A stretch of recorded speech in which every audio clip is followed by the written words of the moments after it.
When you're working, you gotta have some fun. Yeah, when you're working, you gotta have some fun. 'Cause being rich won't put a smile on your face. Your friends and your love. I'm Bert Quintana, and I'm the CEO and president of Sitel worldwide. Well, I do believe that companies can be differentiated on people. The biggest things that I see for a company like ours is we are very, very passionate about our customers in a holistic way. And that passion transcends to the decisions that we make. So when we're building our company out, when we're building our strategy, we've gone to our customers first to understand what's important to them. The things that are similar for many people are the fact that most of us have call centers, most of us have people in those call centers, and we all have some amount of people, process, and technology. But I think Sitel goes a step beyond. One is in the way we treat our people. We start with a Sitel University and a development program for how our people learn and grow. So we have a very strong investment in the growth and development of our people, and it's on a global basis. So it's not only in one country, but it's a consistent system and platform that goes everywhere. I talked about the customers. We have a philosophy called the customer number one philosophy, and that is that we want to be the number one provider for the customers that we do business with. And number one is in terms of the things that the customers value: performance, relationship, and value creation. And so the call center world of today and especially of the future, I don't think is about just answering a phone call anymore. It's about providing solutions to the customer. From my perspective, I don't think that there is a set trend in a direction of either reshoring, onshoring, offshoring. What I believe is every client has a need for a solution, and the solution is based on the priorities for their business. If a client is under a tremendous amount of cost pressure and their survival is tied to cost, and their choice is provide zero customer service or provide customer service with an offshore location at lower cost, they're going to make that choice. They have to. It's based on their survival. On the other hand, there are clients who have a strategy that they're starting to segment their market and put higher value in some more complex type of work, right? And to the extent that they feel that a more absolute native solution is needed, they'll look at onshoring. And so what we see in the U.S. is basically the clients are looking for a cost and a quality solution, just like, we see that obviously here in Europe as well.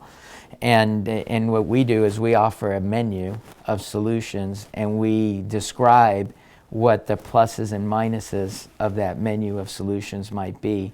And then the clients, as always, will make the cost and quality trade-off. And as you know, the variety of solutions is very high, and one thing that a large company like Sitel can do is actually provide that menu. Everything from the technology piece, automation, web, multimedia. I don't see that there's a specific trend. There are economic pressures and social pressures by some governments, but in general, I think the client's customers are the ones that drive it, and then we have the ability to provide the solution that makes sense for them. There's several achievements. One of them at the top of my list is the significantly improved performance that we have in Europe, believe it or not. Europe for us is 42% of our revenues. It's a very significant part of the portfolio. When I started in August, I think it was, of 2009, of my first 4 months with the company, 5 months, I think 2 or 3 were spent here in Europe.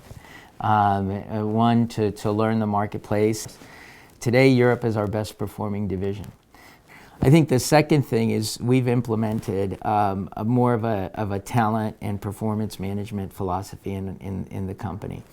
And so I am a very big believer in developing and growing people. And so we've brought everything in from executive coaching to emphasis on Sitel University, the development programs, succession planning.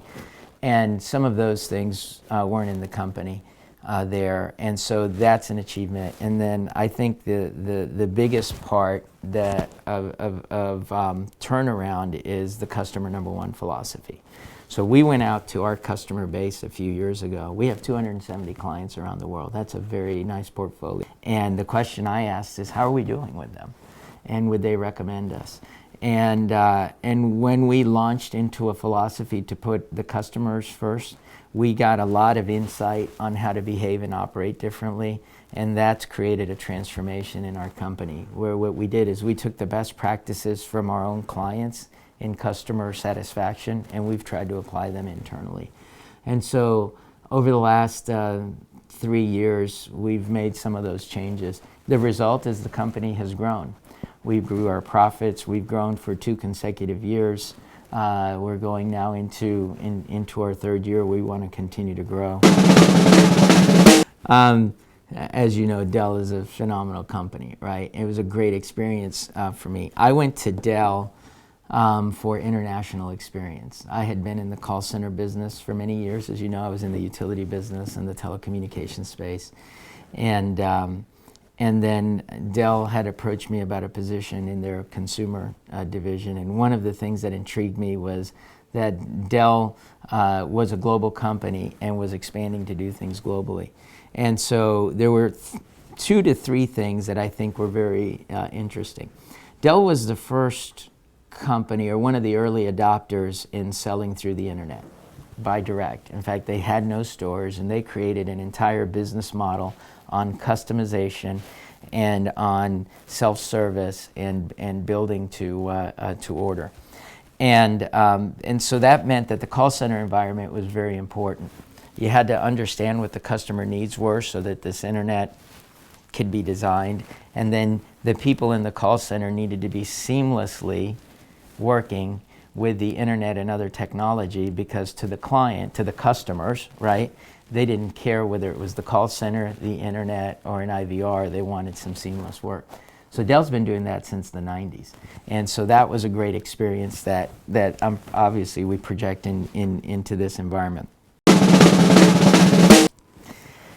I actually recommend anyone who works to spend time in a contact center. And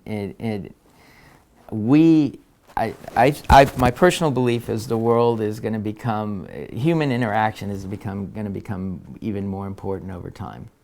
And it's going to become more complex. It's happening in a lot of different ways. And what you learn in a call center environment is that you can connect with human beings in a lot of different ways, and that diversity and respect for diversity is really important. Because when you're an agent, you talk to human beings all day long. You're trying to solve their problems, you're trying to sell them something, but the first thing you're trying to do is to connect with them. And connecting with other human beings is a life skill.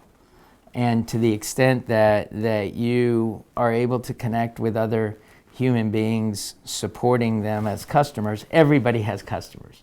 And if you have satisfied customers, which usually means you're providing some value for them, then those customers will come back and you'll keep them for life.